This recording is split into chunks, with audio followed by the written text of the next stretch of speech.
Сәлем достар, қалдарыңыз қалай? Мені YouTube каналыма қош келдіңіздер. Бүгін өте жұмсақ әрі дәмді болып шығатын түскі немесе кешкі асқа сиыр етінен қуырдақ дайындайтын боламыз.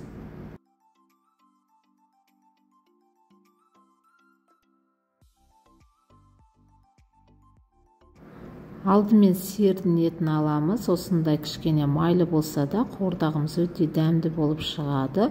Бөліктерге бөліп, жақсылап жуып тазалап аламыз.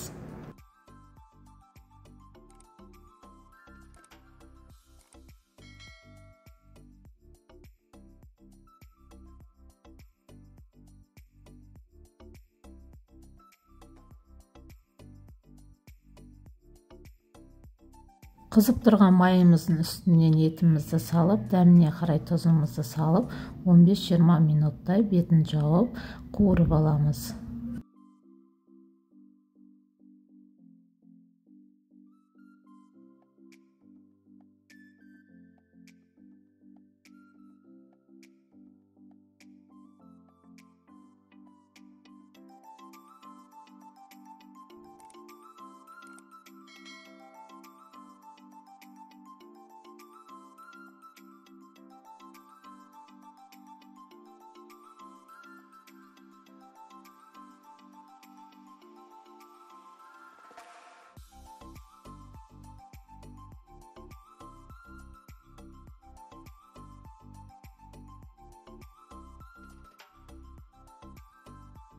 Мінекей етіміз әдемі қып-қызыл болып қуырылды. Осылай суы тартылады өзінің, және де үстінен пияз сәбізімізді салып 5 минуттай ғана қуырамыз.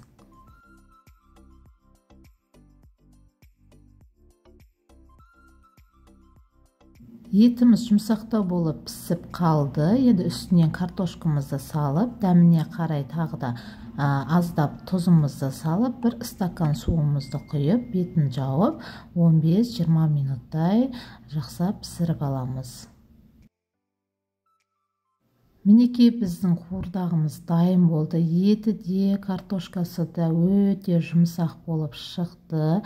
Астарыңыз дәмді болсын. Осы рецептпен міндетті түрде дайындап көріңіздер. Бетіне өздеріңіздің қалауларыңызша көк пиязымызды немесе укроп, ақ пияздарымызды салып, қонақтарыңызға ұсынсаңыздар болады. Менің каналым ұнап жатса, міндетті түрде лайк басып, комментарий жазып, тіркеліп қоюды ұмытпаңыздар.